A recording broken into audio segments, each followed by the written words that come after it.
Students, आज अपन discuss करते हैं एसिडिक नेचर ऑफ फिनॉल। हमने इस चैप्टर में एसिडिक नेचर ऑफ अल्कोहल बहुत अच्छे से डिस्कस किया था, ठीक है।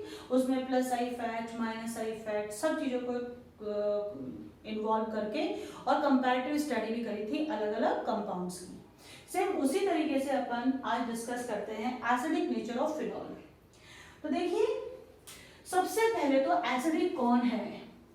Which can release H plus ions, जो आपके H प्लस आयन को रिलीज कर दे वो एसिडिक है, और जो जितना आसानी से रिलीज करे वो उतना अच्छा एसिडिक है, वो उतना स्ट्रॉन्ग एसिडिक नेचर शो करेगा। तो इसमें नेक्स्ट लिखिए, phenols are more acidic, phenols are more acidic than alcohols. अब यहीं पे एक क्वेश्चन बन गया कि why phenols are more acidic than the alcohols, कि जो आपके फिनॉल्स होते हैं वो अल्कोहल से ज्यादा एसिडिक क्यों होते हैं? क्या ऐसा रीजन है जो फिनॉल्स को अल्कोहल से ज्यादा अच्छा एसिडिक बनाता है? तो चलिए समझते हैं इसको कि ये देखिए, ये रहा आपका फिनॉल, ये बेंजीन रिंग, ये इसके बॉन्ड्स, ये O और ये H, और ये ऑक्सीजन के ऊपर दो लोन पेयर है साथ। फाइन। अब अगर ये एसिडिक है तो क्या होगा? इस H को निकलना होगा एज H+, यानी कि इस बॉन्ड को यहां शिफ्ट करो, यहां नेगेटिव साइन डेवलप करो, यहां करो पॉजिटिव साइन। चलिए ये रिएक्शन करते हैं कि जब अपन इसको पानी में डालेंगे तो क्या करेगा, ये अपना H+ निकाल देगा और ये O- यहां पे बचा रह जाएगा। अब देखो, अब मैंने क्या कहा, ध्यान से समझना। वही चीजें हैं जो मैं बार बार समझाती हूँ। कुछ चीजें हैं जो घुमा फिरा के मैक्सिमम कॉन्सेप्ट्स में आ जाती हैं। देखिए, OH ऑक्सीजन ज्यादा इलेक्ट्रोनेगेटिव है, ये देखिए ये ऑक्सीजन ज्यादा इलेक्ट्रोनेगेटिव है, तो ये एक डैश, एक बॉन्ड मतलब दो इलेक्ट्रॉन्स, दोनों इलेक्ट्रॉन्स को अपनी तरफ अट्रैक्ट कर लेगा, दोनों इलेक्ट्रॉन्स को अपनी तरफ ले लेगा। और अब हाइड्रोजन अगर प्लस की फॉर्म में निकल रहा है तो इसके पास में एक भी इलेक्ट्रॉन नहीं है, यानी कि दोनों ऑक्सीजन के ऊपर है। बेटा दो लोन पेयर तो पहले से ही थे, एक और आ गया, तो इसके कारण इसके ऊपर नेगेटिव चार्ज है और ये कहलाता है आपका फिनॉक्साइड आयन। फाइन। अब देखिए, पहले अपन ये मान के चलते हैं कि suppose this phenoxide ion is unstable. हम ये कहते हैं कि ये जो फिनॉक्साइड आयन बना है ये अनस्टेबल है। अगर ये अनस्टेबल है तो ये वापस आपकी रिएक्शन करके फिनॉल में कन्वर्ट हो जाएगा। अगर ये फिनॉल में वापस कन्वर्ट होता है तो ये H+ वापस गया और OH की फॉर्म में लग गया। अब अपन कहते हैं कि ये अच्छा एसिडिक है, यानी कि ये फिनॉक्साइड आयन आपके क्या है? स्टेबल है। अगर ये स्टेबल है तो बेटा इसको स्टेबल कौन बनाता है? रेजोनेंस बनाता है। तो इसके अंदर रेजोनेंस पॉसिबल है, जो कि आपके अल्कोहल में पॉसिबल नहीं था। क्यों? क्योंकि लोन पेयर, पाई बॉन्ड्स आपके जब भी ऑल्टरनेट पोजीशन पर हो तो ये रेजोनेंस शो करता है। रेजोनेटिंग स्ट्रक्चर्स बनाने का या रेजोनेंस शो करने का फर्स्ट जो रिक्वायरमेंट है, फर्स्ट जो कंडीशन है कि या तो आपके पाई बॉन्ड्स ऑल्टरनेट पोजीशन पर हो या लोन पेयर और पाई बॉन्ड्स आपके ऑल्टरनेट पोजीशन पर हो।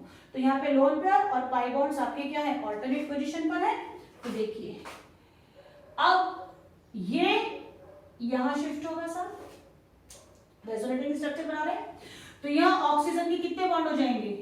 एक बॉन्ड है, दो बॉन्ड हो जाएंगे, तो ये नेगेटिव, भाई इसके पास इलेक्ट्रॉन एक्स्ट्रा है ना, तो ये अगर यहां शिफ्ट होता है, या चलो यहां वाला नहीं बताती हूँ मैं, बिल्कुल आपको एग्जैक्ट बताती हूँ। ये तो ऑक्सीजन है, ये नेगेटिव यहां है, तो मान के चलो इन दो इलेक्ट्रॉन्स के कारण है। तो ये दो इलेक्ट्रॉन्स अगर यहां पर आके आपके डबल बॉन्ड बनाते हैं तो नेगेटिव साइन गया, क्योंकि ये दो जो एक्स्ट्रा पड़े थे उन्होंने डबल बॉन्ड बना लिया, और ऑक्सीजन अपना डबल बॉन्ड बनाता है। मगर बच्चे, अगर यहां डबल बॉन्ड बनता है तो इस कार्बन के 5 बॉन्ड हो जाएंगे, जो कि कार्बन नहीं बना सकता। तो ये पाई बॉन्ड आपके यहाँ टूट जाएगा और ये नेगेटिव साइन यहाँ डेवलप हो जाएगा। तो इसका नेक्स्ट रेजोनेटिंग स्ट्रक्चर बना आपके इस तरह से, ये यही रहा, ये यही रहा, ये नेगेटिव साइन आ गया, ये डबल बॉन्ड ऑक्सीजन और ऑक्सीजन के ऊपर वापस दो लोन पेयर्स आ गए। अब इस नेगेटिव साइन को आप ऑल्टरनेट पोजीशन पर जंप कराइए और नेक्स्ट रेजोनेटिंग स्ट्रक्चर्स बनाइए। क्यों ऑल्टरनेट पोजीशन पर? क्योंकि पाई बॉन्ड्स आपके ऑल्टरनेट पोजीशन पर हैं। तो अब नेक्स्ट बनाऊं मैं इसका रेजोनेटिंग स्ट्रक्चर। ये देखिए साहब, तो ये नेगेटिव यहाँ आया, अगर नेगेटिव यहाँ है तो यहाँ पे और यहाँ पे पाई बॉन्ड नहीं लगेगा, ऑल्टरनेट लगेगा, यहाँ लगा, यहाँ लगा, और ये तो है ही है। फिर नेक्स्ट इस नेगेटिव को यहाँ लेके जाऊं तो ये आ गया साहब, ये नेगेटिव यहाँ, तो यहाँ नहीं लगेगा पाई बॉन्ड, यहाँ लगेगा, फिर यहाँ नहीं, यहाँ लगेगा, और यहाँ तो है ही है।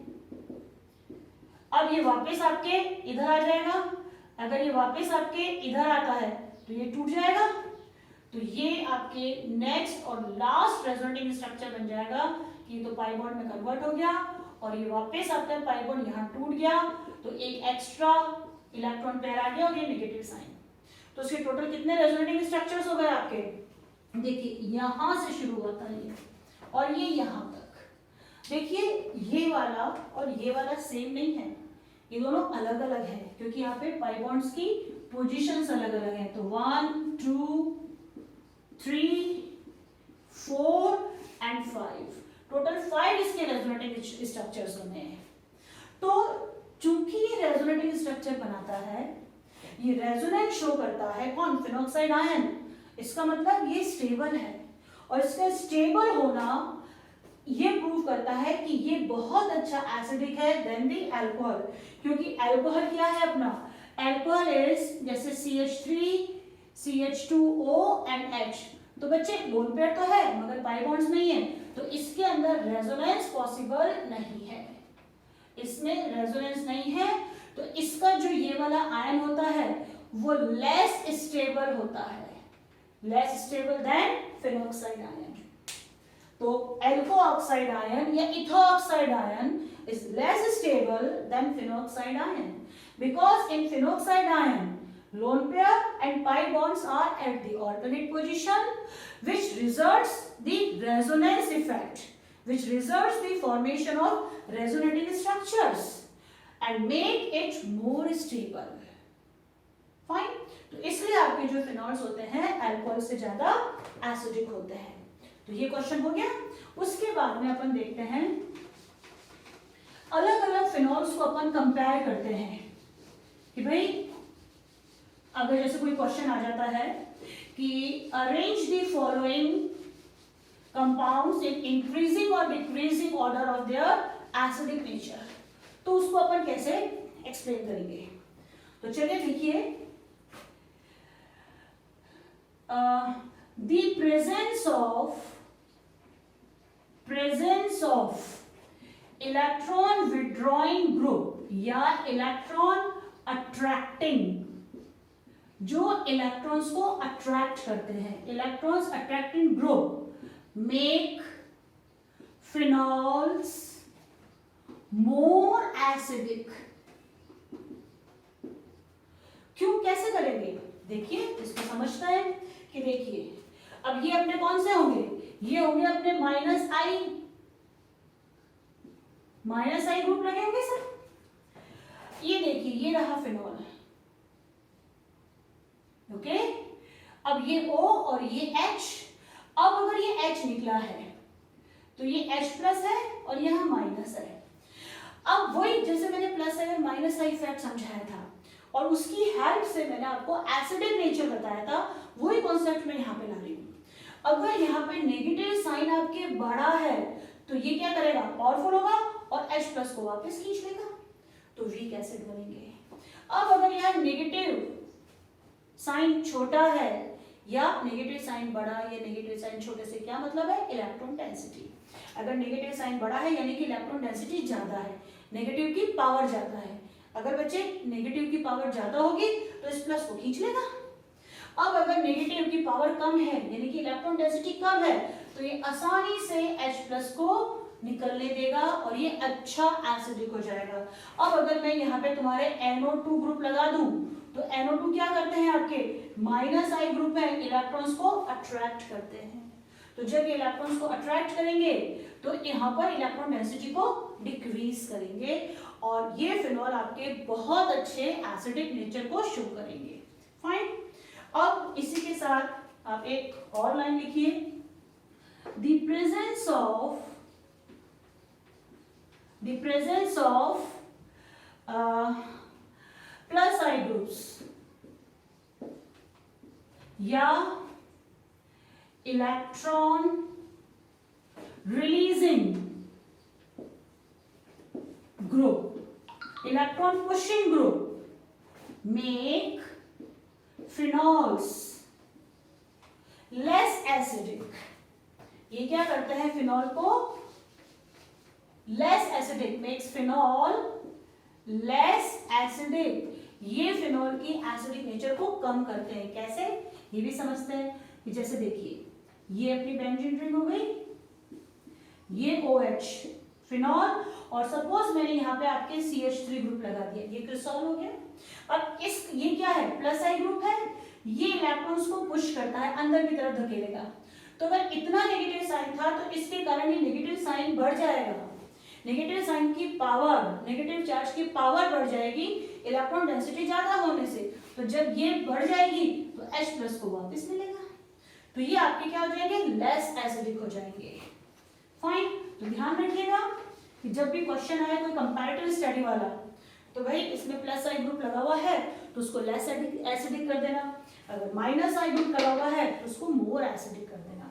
चलिए अब एक तो इसको उतार लो, फिर उसके बाद मैं एक आपको पीएच से रिलेटेड थोड़ा सा कॉन्सेप्ट समझाऊंगी। इन पॉइंट्स को उतार लीजिए।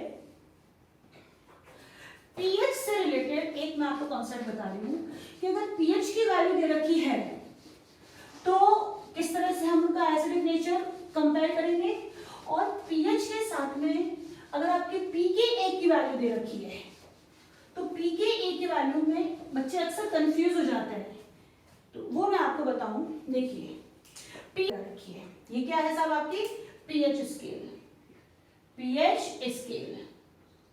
फाइन। तो फर्स्ट अपन लिखते हैं pH, pH is equals to minus log of concentration of H+ ion, और H+ आयन अपने क्या देते हैं, जितना ज्यादा H+ उतना ज्यादा एसिडिक, मगर यहाँ पे माइनस साइन लगा हुआ है, यानी कि जितनी ज्यादा आपके H+ आयन होगा, जितना ज्यादा एसिडिक होगा, उतनी ही पीएच कम होगी। तो यहाँ पे अपना एक फॉर्मूला निकलता है acidic nature, acidic nature is inversely proportional to pH value. ध्यान रखिएगा सब क्लियर। एक रिलेशन मैंने बता दिया, दूसरे रिलेशन पे आइए। दूसरा रिलेशन अपन लेते हैं, ये लिया था मैंने एसिड और इसका मैं आयनाइजेशन करवा रही हूं, तो ये H+ और ये आ गया आपका Cl-। और इसका कोई रिएक्शन कांस्टेंट है, रेट कांस्टेंट, तो K is equal to concentration of H+ ion and concentration of Cl- ion. अब चूंकि ये एसिड है तो ये Ka आ गया, तो Ka जितना ज्यादा है उतना ही आपके H+ आयन की कंसंट्रेशन ज्यादा होगी और उतना ही वो ज्यादा एसिडिक होगा। तो इस वाले से अपन ने रिलेशन निकाला acidic nature is proportional to Ka value. देखो आपका क्वेश्चन कुछ भी वैल्यू दे सकता है, वो pH की वैल्यू दे सकता है, वो Ka की वैल्यू दे सकता है, और उनके एसिडिक नेचर का ऑर्डर आपसे पूछ सकता है। एक चीज और आती है, दूसरी चीज, तीसरी चीज आती है आपकी pKa। तो जैसे वो pH है ना, वैसे pKa, तो pH is equals to minus log concentration of H+ ion, फिर pKa माइनस लॉग Ka, और Ka is proportional to your acidic nature, and due to this negative sign pKa is again inversely proportional to the acidic nature। तो तीसरा formula अपना निकलता है acidic nature is inversely proportional to pKa value। ध्यान रखिएगा ये तीनों फॉर्मूले काफी इंपॉर्टेंट है, आप प्लीज ध्यान रखिएगा, क्वेश्चन में वो आपको किसी को भी लेकर के पूछ सकता है। अब ये एनसीईआरटी में आपकी एक टेबल बनी हुई है जिसमें pKa की वैल्यू दे रखी है, टेबल नहीं कही थी, जहाँ पे pKa की वैल्यू दे रखा है, जहाँ पे pKa की वैल्यू दे रखी है और फिर वो एसिडिक नेचर को बता रहा है, तो वही अपन देखते हैं। चलिए अब डिफरेंट टाइप ऑफ फिनॉल्स अपन लेते हैं।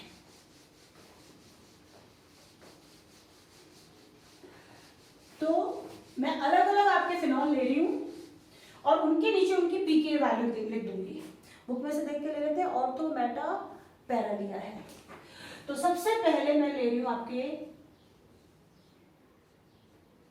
ऑर्थो नाइट्रोफिनॉल, ठीक है। उसके बाद उसने मेटा नाइट्रोफिनॉल दे रखा है,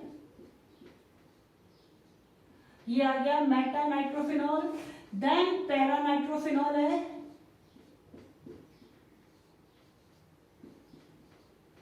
फिर उसके बाद वो फिनॉल दे रहा है, फिनॉल, फिर वो ले रहा है क्रिसॉल। क्रिसॉल की सीक्वेंस क्या है, ऑर्थो मेटा पैरा ही है। फिर ले रहा है वो क्रिसॉल, ये लीजिए, ये OH, ये CH3 ऑर्थो क्रिसॉल, देन मेटा क्रिसॉल और लास्ट में है साहब पैरा क्रिसॉल। खत्म। ये और कुछ है, इथेनॉल भी दे रखा है, फिर उसने लास्ट में दे रखा है इथेनॉल C2H5OH। ये उसने एग्जांपल दे रखे हैं और इन एग्जांपल्स की उसने pKa की वैल्यूज दे रखी हैं, तो मैं लिख देती हूँ pKa की वैल्यूज। pKa की वैल्यूज देखो बुक में से देख के लिख देते हैं। ऑर्थो नाइट्रोफिनॉल की pKa की वैल्यू है 7.2, मेटा नाइट्रोफिनॉल की है 8.3, पैरा की हो गई 7.1, ओनली फिनॉल की है 10.0, फिर आ जाओ क्रिसॉल। ऑर्थो क्रिसॉल की है आपके 10.2, meta cresol is 10.1, this is again 10.2 और ये है आपके 15.9। चलिए, तो जस्ट अभी मैंने आपको समझाया है कि pKa वैल्यूज में और एसिडिक नेचर में क्या रिलेशन होता है। So acidic nature is inversely proportional to pKa। तो बस इन वैल्यूज को देख करके मैं इनके इंक्रीजिंग ऑर्डर में अरेंज कर रही हूं। तो किसका सबसे ज्यादा pKa वैल्यू है, इथेनॉल की, तो फर्स्ट आ जाएगा अपना इथेनॉल, ठीक है। उसके बाद में कौन सा आ रहे हैं, ये 10.2 10.2 ये दो आ रहे हैं। तो उसके बाद में मैंने लिखे आपके ऑर्थो क्रिसॉल इक्वल टू लगा देती हूँ क्योंकि दोनों की pK की वैल्यू सेम है, देन पैरा क्रिसॉल, फाइन। फिर उसके बाद में आ रहा है मेटा क्रिसॉल, देन राइट मेटा क्रिसॉल, फिर आ रहा है आपके फिनॉल, देन OH फिनॉल, फिर देखिए फिर आ रहा है आपके meta nitrophenol, okay, then meta nitrophenol, फिर उसके बाद आ रहा है आपके ऑर्थो नाइट्रोफिनॉल, ऑर्थो नाइट्रोफिनॉल और सबसे ज्यादा आ रहा है आपका पैरा नाइट्रोफिनॉल। ये हो जाएगा इनका ऑर्डर। अभी खत्म नहीं हुआ क्योंकि यहां पे फिर क्वेश्चन आ रहे हैं। अब यहां पे पहला क्वेश्चन कि why alcohols are less acidic than the phenols, जिसका एक्सप्लेनेशन मैं आपको दे चुकी हूं क्योंकि यहाँ पे एल्कोऑक्साइड आयन बनता है जिसका रेजोनेंस पॉसिबल नहीं है और फिनॉल्स में फिनॉक्साइड आयन बनता है जिसका रेजोनेंस पॉसिबल है, जिसके कारण वो ज्यादा स्टेबल हो जाता है और ज्यादा स्टेबल होने के कारण वो ज्यादा एसिडिक है आपके अल्कोहल के कंपैरेटिवली। तो इनका कंपैरिजन तो खत्म। फिर उसके बाद में कि ये प्लस आई ग्रुप ग्रुप वाले और माइनस आई ग्रुप वालों में से माइनस आई ग्रुप वाले ज्यादा एसिडिक क्यों? दूसरा क्वेश्चन ये आ सकता है कि वो कहते हैं कि paracresol are less acidic than paranitrophenol. तो इसमें आपका आंसर क्या हो जाएगा? In paracresol with phenol minus I group sorry plus I group is present at the para position which push the electrons towards the benzene ring. So electron density on oxygen increases, which makes release of H plus ion more difficult than para-nitrophenol, because in para-nitrophenol with phenol minus I group is attached, which attract the electrons and decrease the electron density on the oxygen atom. तो जब oxygen के ऊपर electron density will be decreased, it will make easy to release the H plus ion। ठीक है, दूसरा question. अब next question आता है कि जैसे ये वाला लीजिए कि orthonitrophenol are less acidic than paranitrophenol. Okay, तो क्वेश्चन लिख लीजिए नेक्स्ट थर्ड कि why orthonitrophenols are less acidic than paranitrophenol.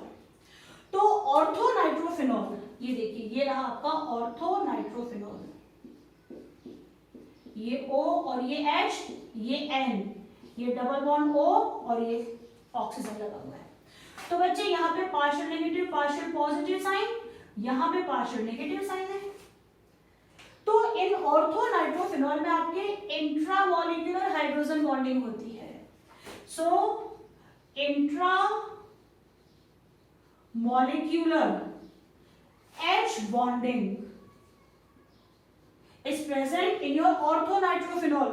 जब ये H प्लस आपके इस ऑक्सीजन के साथ में बिल्कुल वीक बॉन्ड से बॉन्डेड है तो बेटा इसका निकलना तो थोड़ा मुश्किल होगा ना कंपैरेटिवली आपके पैरानाइट्रोफिनॉल से, क्योंकि इसके अंदर इंट्रामॉलिक्यूलर नहीं हो सकती, इसमें इंटरमॉलिक्यूलर हाइड्रोजन बॉन्डिंग होती है।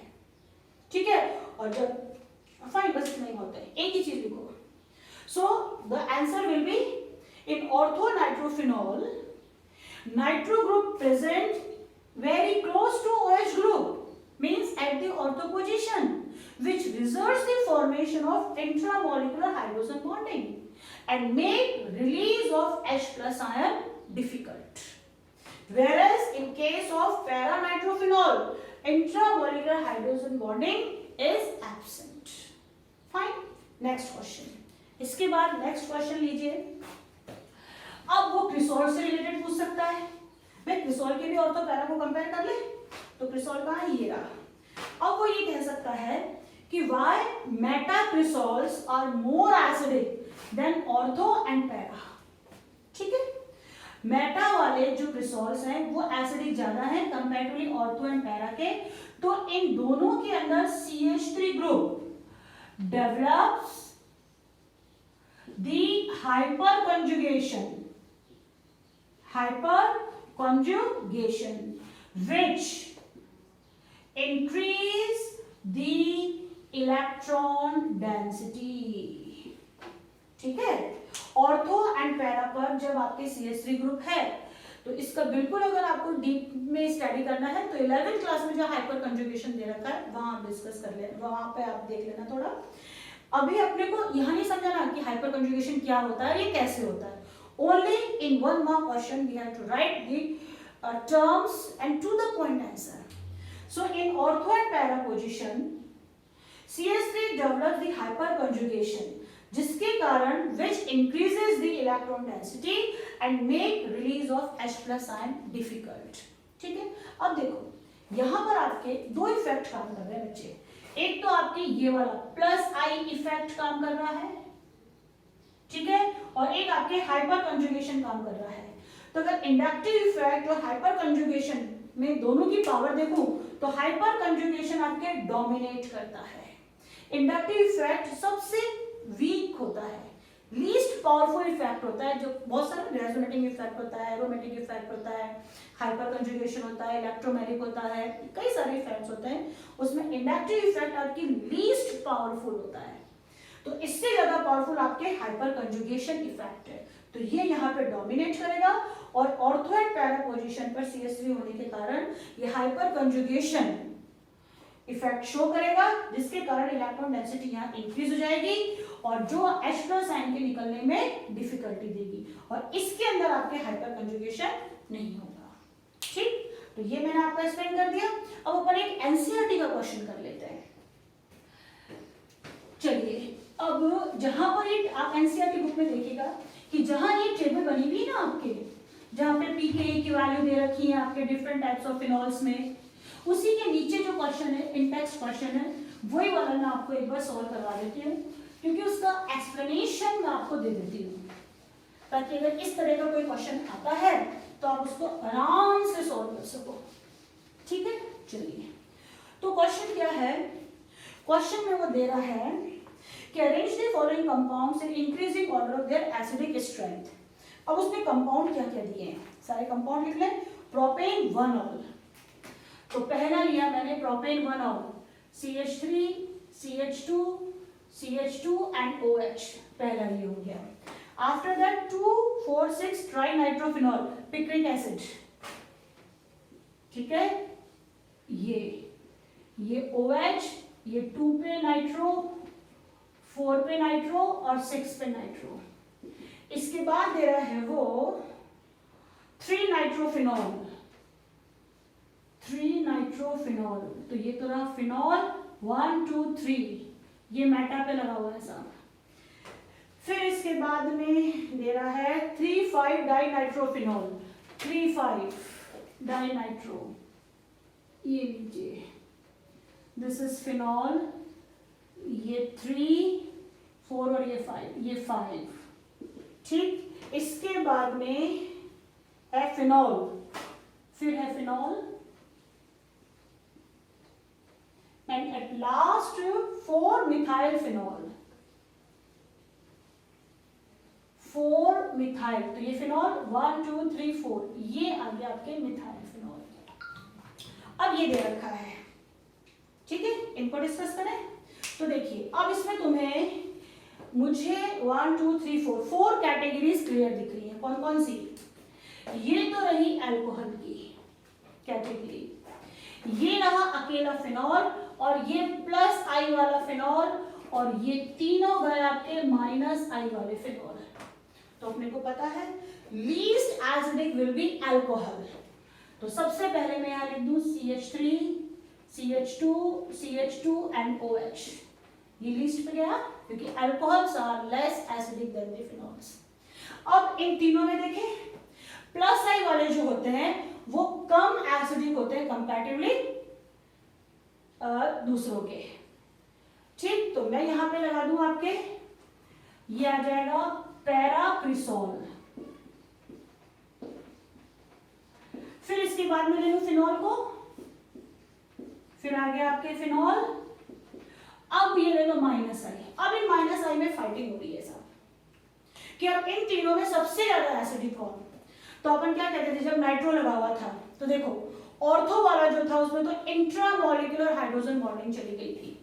अब इसमें ऑर्थो तो कोई है नहीं। अगर तुम कहो कि मैडम अरे एक सेकेंड, 2, 4 पर है ना, तो ये यहाँ पे लगा हुआ है 2, 4 एंड 6, 1, 2, 3, 4, 5, 6, हाँ ये है। अगर तुम कहो कि मैडम ये 2 ऑर्थो पे है, तो बच्चे यहाँ पे पैरा पे लगा हुआ है ना। तो इन सब में सबसे ज्यादा एसिडिक तो ये हो जाएगा, क्योंकि maximum number of NO2 group लगे हुए हैं, maximum number of NO2 group लगे हुए हैं, और सेकंड नंबर पे ये हो जाएगा और थर्ड नंबर पे ये हो जाएगा। तो फिर आया अपना 3 नाइट्रोफिनॉल, ये आ गया, फिर आ गया 3, 5 नाइट्रोफिनॉल OH, ये NO2 और ये NO2, और लास्ट में आ गया अपना picric acid. Maximum number of